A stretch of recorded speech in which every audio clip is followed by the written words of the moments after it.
the hype train for Deadpool and Wolverine is beyond the hyperdrive mode. I don't know where it's at anymore. I don't know how we get any more hyped up. Again, a week and hours away from it. We don't have to wait much longer for what is probably going to be $1 billion movie, opposed to what some 0.3 people think, and also one of potentially. I don't know who. A bird told me. I don't know what bird though. Yeah. But also don't trust them. Right. Maybe I shouldn't. No. But potentially what might be one of the best MCU films, period.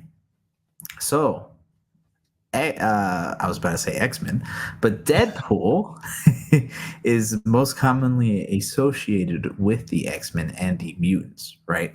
His first appearance was in New Mutants 98, which is a comic book from 1991. So obviously this character has had a good amount of history, not as long as Wolverine, but in that shorter amount of time has definitely risen to be, I would dare say, an S tier character for a lot of people. Mm-hmm. Right. So the first question that I have to ask you guys, and Spider Brando, I'll kick this over to you, because if anybody is looking specifically at your chest, we see a Deadpool shirt. See that. Yeah, let's take a little quick look. You're muted, but you know. I was saying, I got so confused for a second. I was like, oh, wait, I have a Deadpool shirt on. There we go. But what does Deadpool mean to you when you think of Deadpool, right? And the same question that we kind of started off with last week, Wolverine. What does Deadpool mean to you when you think about Deadpool? For me, this is a wild one, but when I think about Deadpool, I think about Funkos. Because when I first got into my Deadpool or my Funko collection back in 2018 or so, they had a bunch of just Deadpool as pops coming out that were super cool, and I've always that set of Deadpool as Funkos is the first set of Funkos I could say I've ever completed. The cheerleader Deadpool took me a while to find, but I don't know. It kind of just what's got me into my collection, and just seeing Deadpool look like a bunch of different things, because Deadpool could be whatever Deadpool wants to be, because the dude can't die and is just overpowered and awesome. I love him. His team ups with Spidey are cool. He's always fun in video games. Just an awesome S tier character. For sure. Lou, how about yourself? Oh man. I mean, listen, Deadpool is another one of those characters that spans across like the big four for me. You got comics, animation, toys, and live action, right? Those are the core things. Games are kind of out there. Is a fifth, close, but a fifth. And when you see the character of Deadpool, it's just fun. Like that is the number one thing: fun, entertaining, badass. You want to be Deadpool. You don't want to face Deadpool. Deadpool shows up. You think it's going to be a good thing. Maybe it's a bad thing. It's random. Like Deadpool is just kind of like those. Like he's like a jack of all trades type of character, but you never know what you're going to get, and he kind of keeps you on your toes, right? And I think that's kind of what you want for a lot of characters, where he just brings that random flavor. You know, you and your buddies are playing a game, and it's like, let's hit R2 and see what character you get. You know what I mean? Like Deadpool just will do something wild. He's like, oh, I don't know, maybe there's a firecracker in your butt. It's something weird where you're just like, I don't know. But Deadpool's like, let's do it. That to me is just, it's so cool in the superhero genre, and for a character like that's a really, in my mind, finally be a part of something that crosses a monumental milestone, which is $1 billion movie. Again, I'm on board. I'll go down with that ship now. Before I was the iceberg for my own in my own way, but there's something to be said about characters who can be a part of films, movies, and games that are associated with $1 billion. Like that's just, it's epic, unheard of, and we'll kind of get into the genre and all that kind of stuff. But just Deadpool bleeds random and cool. Yeah. Literally bleeds. Yeah. That's why he wears the red, so you can't see it. Yeah. Mm-hmm. Yeah, no, I agree with both of you guys 100%. But to add on to that, I think he feels like the character, at least for me, that shouldn't have been as big as he is, but now is. And there's something very, very cool, very intriguing about that, right? Because at least for me, I remember my personal experience with Deadpool. Like, I personally remember him from Ultimate Alliance. The first one, he's in there, doesn't say a whole lot, isn't like super quippy, but still kind of is. But his move set is what really attracted me to him. It was kind of like, the swords, the teleportation as his double jump, the guns, the grenades everywhere. He's a cool looking character too. Kind of helps that he bears similarities. I am not saying that he is 100% at all, but similarities to Spider-Man with like the red, and that color scheme just always looks really well and pops off anything that he's in. So he started off as that, and then once you learn about more about him, and you're like, oh, he's not really for children. Yeah. And it's like, okay, should I keep going down this rabbit hole? And then you do, and you learn all about him, and then you're like, no, he's not for children, but he's hilarious. He's cool. Like, as quippy as he is, he still has that side to him that, yeah, no, this is a cool character to watch on screen, play in games, read in books. So again, I just think that Deadpool is that character that really, I don't think should have been as popular as he is, but now is there. And kind of like you said, is outside of the X-Men, really, I think the character that people wanted most within the MCU. And that tells you something. Yeah. I won't disagree with that. I mean, personally, I've always wanted to see him cross over with Spider-Man the most in live action. I think that's like my big want. But I think Wolverine was my 2, to be honest with you. And like even back when, 2016, 2018 Deadpool, the teases of the X-Men, like that for me as a fan, I was like, please, please, please, please, please, please, please, like get some core X-Men characters and Deadpool on screen together. Like that's an absolute must. And we have that, right? We're going to have that in a day in hours. And now I think the next step would be how many MCU characters can you cross over with before Ryan Reynolds decides to call it quits? Like, please, every single one of them. Absolutely, it's a must. Yeah. Oh, for sure. And I mean, you can make a dream list of characters that you want to see them just kind of bounce off each other. And I mean, I think it's quite literally, if budget wasn't a thing and copyright reasons weren't a thing, I think that list would be almost endless, basically. Needless to say that. Real quick. I want to throw this out here because I think this is one of the most underrated things that we've celebrated when it comes to animation.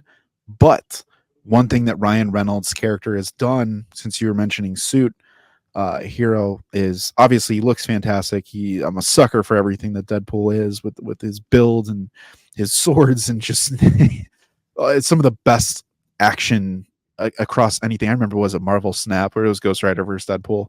I thought was one of the coolest things I've ever seen in my life. Like one of the coolest things.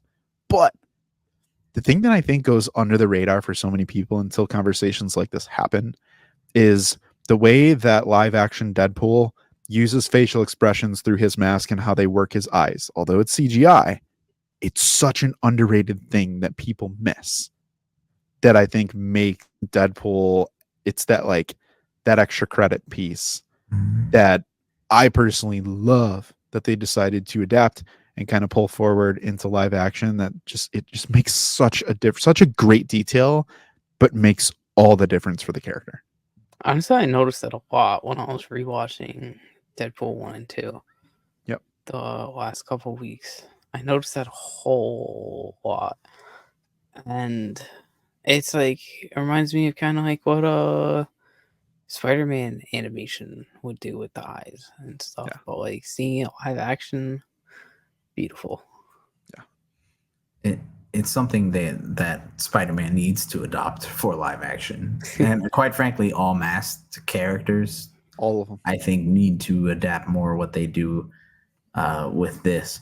My next question for you guys, and Spider-Man, I'll kick this back over to you. We were talking about how Deadpool is basically an S tier character now within his short history.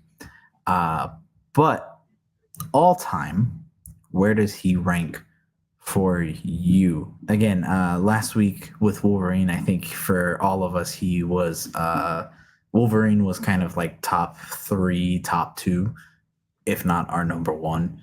So where does Deadpool rank up there for you? He's in my top 10, but I can't say he was in my top 5 because I gave my top 5 last week and Deadpool's not in it. I would say he's at the 6 or 7 range. It's right up there for me. Do you think that after Deadpool and Wolverine that will change? Potentially. It might be changing for 2 characters. 'Cause Wolverine might be going up and Deadpool might be going up. So my top 5 is going to be under a whole lot of distress soon. I think there's more to unpack there of how he can become an even more impactful character the deeper he gets and the more integrated he is with the MCU. Which eventually we probably talk about post movie, but I think he's like 12, like my gatekeeper. He's like my gatekeeper into a favorite character. Like if I like you, I'll be, do I like you more than Deadpool? There's something that you may have done, but I easily could see myself after this movie being like, right here, an easy top 10. And then 3 years from now or 2030, I'm like, dang, you're top 5. It's just more. I want to see more. I think there's a lot that he hasn't done yet, but can. I would say that's kind of the feeling that I get as well with him, where it's like he feels like not trying to compare everything that we talk about here to wrestling, but he feels like the wrestler that only wrestles in the premium live events or like your pay-per-view. You know, like he comes out once every 5 months, he shows up, he has a cool match, and then he's just gone. Yeah. And you're like, no, he was great though, but I want to see more. So he can never crack the top like 5. I think for me personally, he is top 10. I would put him at 10 or 9 all time. I'd have to think about that more. But kind of like you guys, it's very easy to see how this could, this movie could propel him forward. And if this means that he's going to be around a lot more, he's going to be interacting with characters outside of the settings that his character is comfortable in. And what I mean by that is an R-rated setting. I don't think not only have we not seen him go and play with the MCU sandbox, we'll see that starting now, but a Deadpool and Spider-Man crossover would work, obviously, right? For various reasons, but how will it work for Deadpool's character, who is a very violent, vulgar character in comparison to Spider-Man, who is not that? Yeah. Yeah. And I think once they get to show what he gets to do in those types of situations, like you said, easy top 5 pick if we see more of him. I think that there's a world where, in my mind, if I had creative control over Deadpool in the MCU, given everything that he's excelled at, because again, Deadpool does bring a unique flavor to the MCU. We've understood what he's done with the R-rated humor. We understand what he does with his fourth wall breaking. We get that he's a unique take on a character in the superhero genre. But when he's included into the greater MCU, obviously there's going to be more diverse storytelling. And the potential that he brings with crossovers, him being the person who crosses over, I think he can do wonders by establishing just how kind of like far he is in this realm to now him being a part of a Blade, a Midnight Suns, something that may be darker or horror-ish or something along those lines to really add that element, but lets him still act the way that he does without really like nerfing him in, say, a Brave New World or a Thunderbolts or something along those lines. Like that's more kind of like polished type of characters who are in those movies.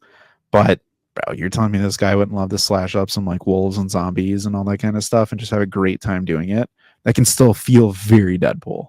100%. And I think if you look at all the adaptations that he's had across media, right? Obviously, he's had the two films and shown up in X-Men Origins Wolverine, not officially as Deadpool, but Wade Wilson.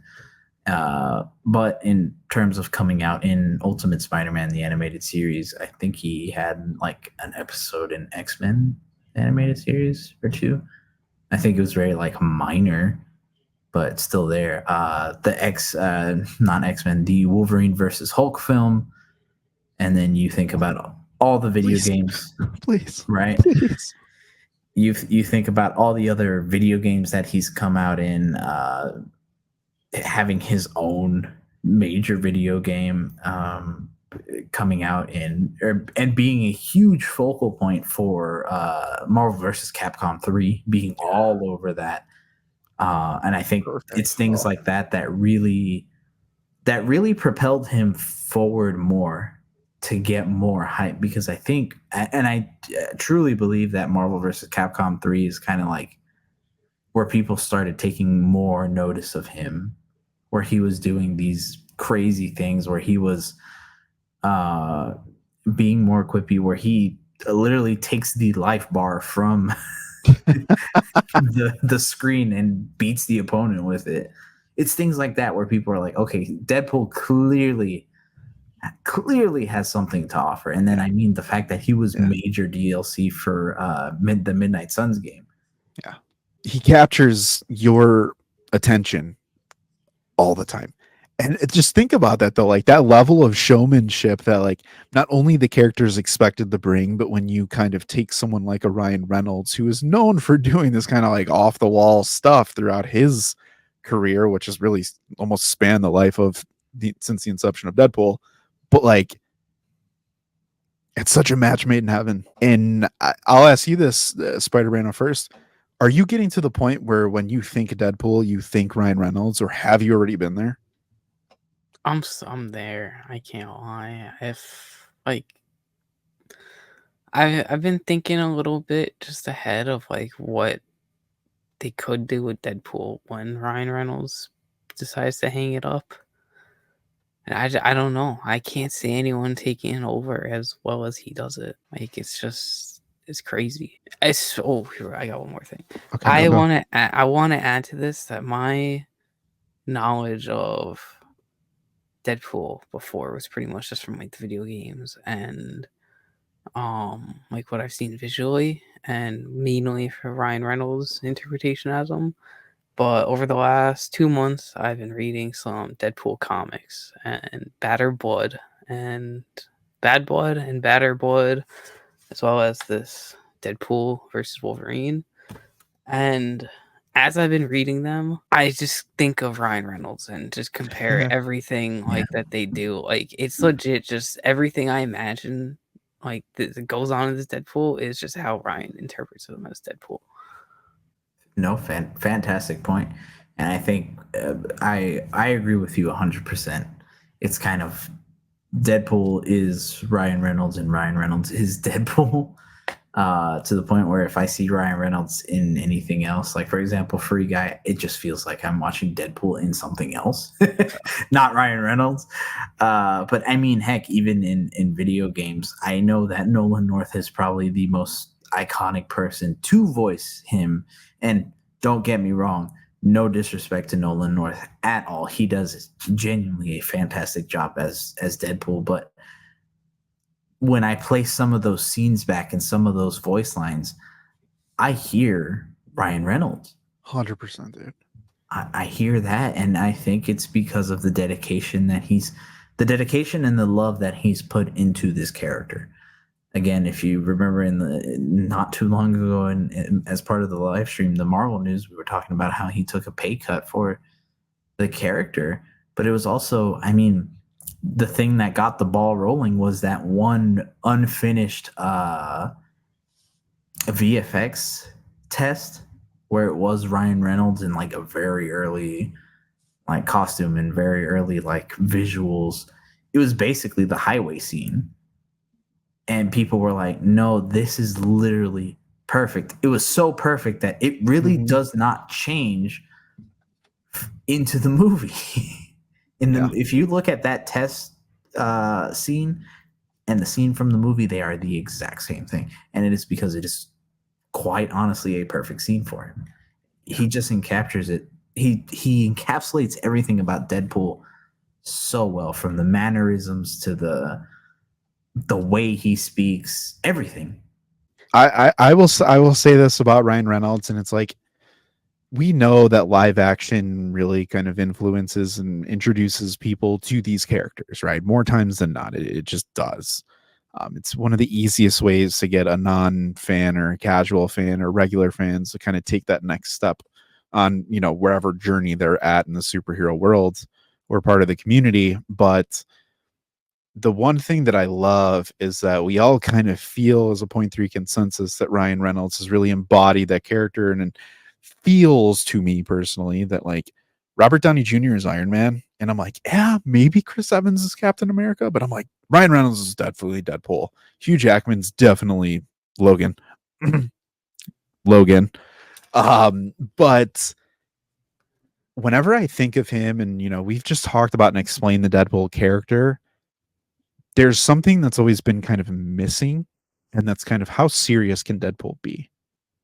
Does Deadpool have another element to his character developing more emotions and taking things deeper? We've kind of seen that through the movies in a way, but then, you know, some humor and comedy comes up.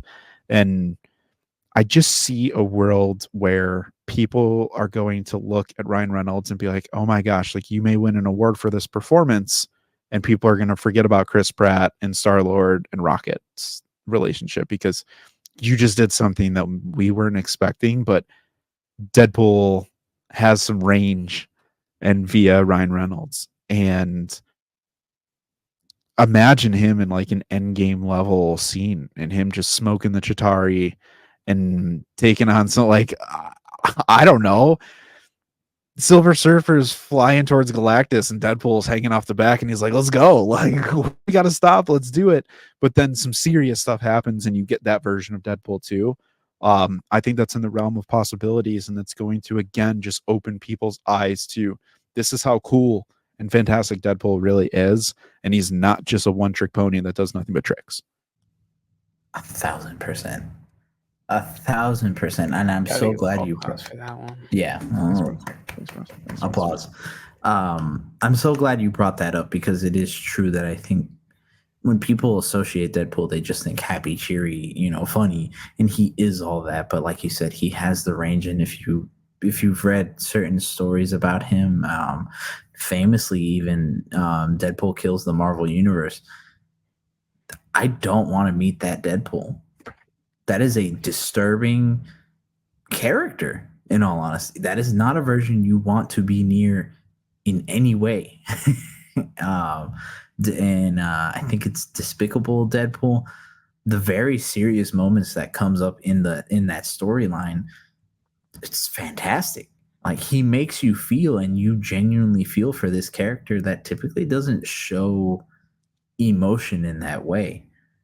And I think when they get to the chance to do it, heck, who knows, maybe they get to actually do it in here. I really hope so. And it kind of seems like in ways they are hinting at it, where in the trailers and the teasers we've seen him kind of talking about how, hey, he's losing everything that means something to him. Mm-hmm. We're getting glimpses of it, and hopefully at some point they go full throttle for a couple scenes and then back off of it. So yeah, I'm excited to see what they continue to do with him And I think that as time goes on, we will just, like we said earlier, I think for us and a lot of other people, they're going to realize that Deadpool is a lot more special than they actually think. Because I believe that people think he is special. And it is true. I just don't think they realize the full extent of it. Yeah, he's not that undeniable character yet. I think a lot of that has to do with the genre, R-rated, that kind of stuff. People are just like, ooh, R-rated movie. And it's like, you'll see. You'll see. Yeah, I'm a believer in Deadpool. I love what they're doing. I love the direction that they're going. I hope he is a focal point for the next 6-7 years in the MCU. Cameos, a couple more Deadpool movies, big Avengers level movies, huge crossovers. I don't care. There's so many, like, I wish. What's let up? him take over. Let him take over the Stanley cameos and just Deadpool every freaking MCU movie making a Please. cameo. Oh my god, That'd be fantastic. I love that. that would boost the. But I feel like that would boost every MCU movie's box office by at least 200,000, just for people that want to see Deadpool cameos. That'd be fun though. Marvel, if you're listening, Spider Brando, he just gave you your $3 trillion idea. So it'll be Daniel RPK will come out and like Deadpool's rumored to be in all other movies. Watch, yeah. But we still love him because he's still our best buddy at the end of it. Yeah. Still One final question before we kind of wrap it up, right? We've talked about Deadpool's influence in terms of like current day Marvel right now, and what he eventually became. But I think this really starts for him, or at least goes into a different gear when the Deadpool movie comes out. So my question to you guys is, has your perception of him changed from Deadpool 1 to the Deadpool and Wolverine suit reveal that we got last year? Does that affect how you view him and how you view the superhero genre? You guys know I'm locked and loaded on this one. You've seen it unfold firsthand.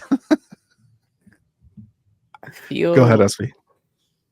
I feel like it has changed, and I've kind of talked about it already, just from how I brought up just collecting Funkos. I saw Deadpool 1 came out in 2016.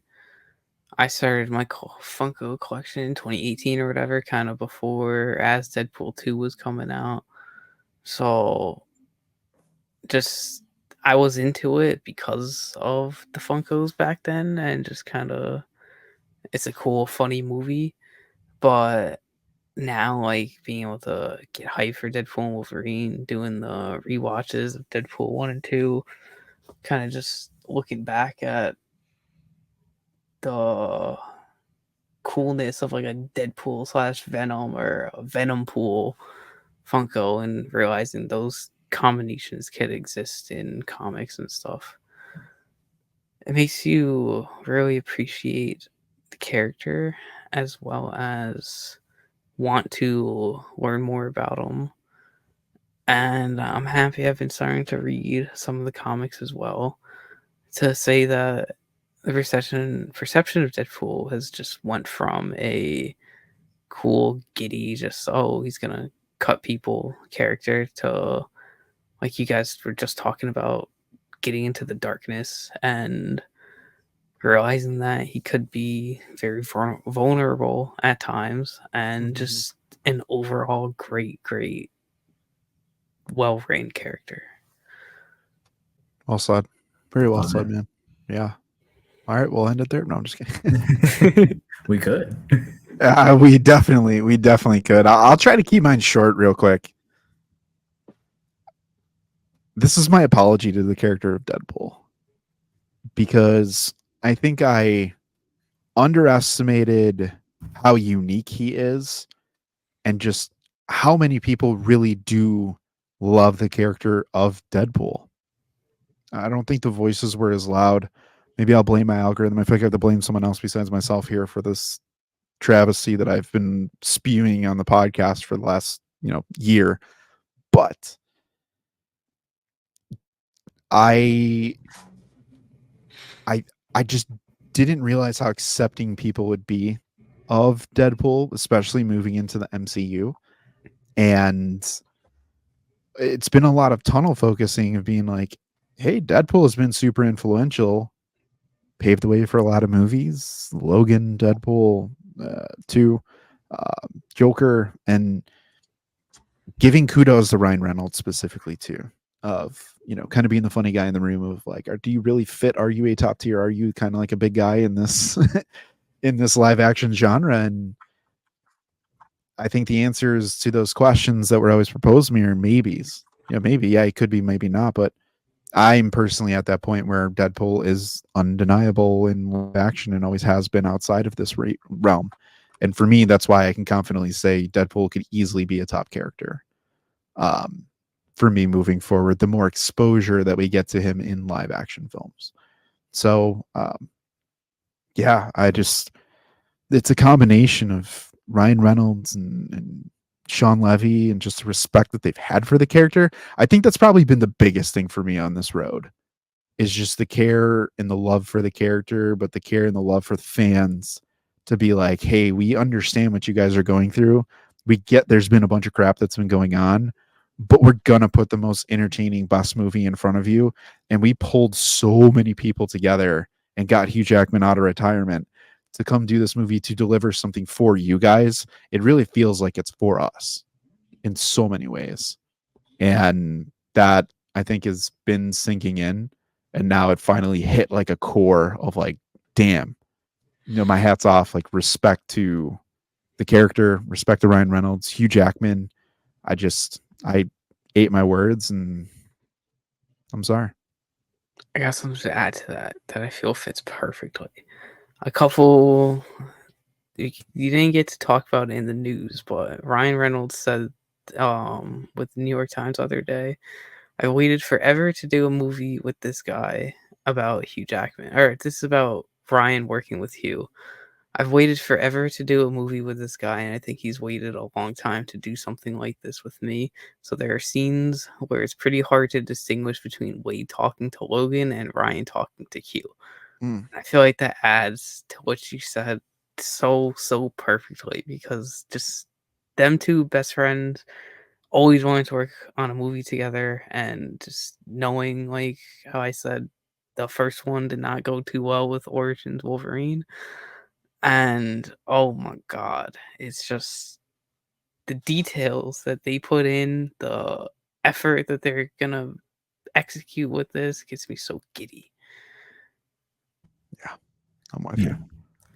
Yeah, both of you well said, and I'm scared to follow up on both of both of your points. But yeah, no, the perception I think for me personally has just continued to get more positive towards the character. And about 5-6 months ago, we did a video on the top 3 Marvel movies, like that changed everything.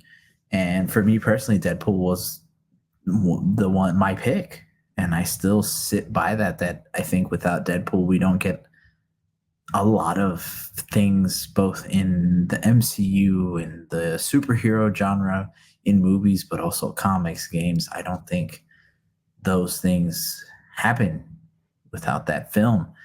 And we've covered a lot of projects here on the podcast. I mean, ranging from not super great ones, Secret Invasion, Flash. The Flash, Oh, to amazing. ones that blew our minds in every way. Thinking of June Gedden last year and Maypocalypse with Guardians 3 and Across the Spider-Verse. Crispy. But even in comparison to those, I think this is the first one where it feels even bigger. It feels like this is genuinely we cannot miss this. This is the biggest thing that we are covering on the podcast. And that's saying something when we've had movies like Guardians 3 and Across the Spider-Verse, Godzilla -1, all these other projects that in their own ways have giant praise behind them, that have a lot of these similar things going into it. Again, you look at the love that Across the Spider-Verse had, the love that Guardians 3 had for its characters, but it pales in comparison when you put it up against this. And again, that's saying something. So in 1 week's time, I think we will be very different people. And it's weird to say that. It sounds kind of dumb, kind of nerdy to be like, yeah, that movie's going to change our lives. But I think since No Way, yeah, me too. I think since No Way Home, this is the first project that has reached that level of actual like hype. People are constantly like, oh, this is the best thing since like No Way Home. No, I think the next phrase is, this is the best thing since Deadpool and Wolverine. Yeah. Yeah. It's no doubt this movie is going to be nuts. I checked my theater seating for next Thursday night just to see the craziness we're going into. There's just about 5 seats left in my showtime, and they're all in the front row. It's beautiful. Yeah. I'd break my neck to watch this movie. Wait. I I'd look straight to the moon to watch it.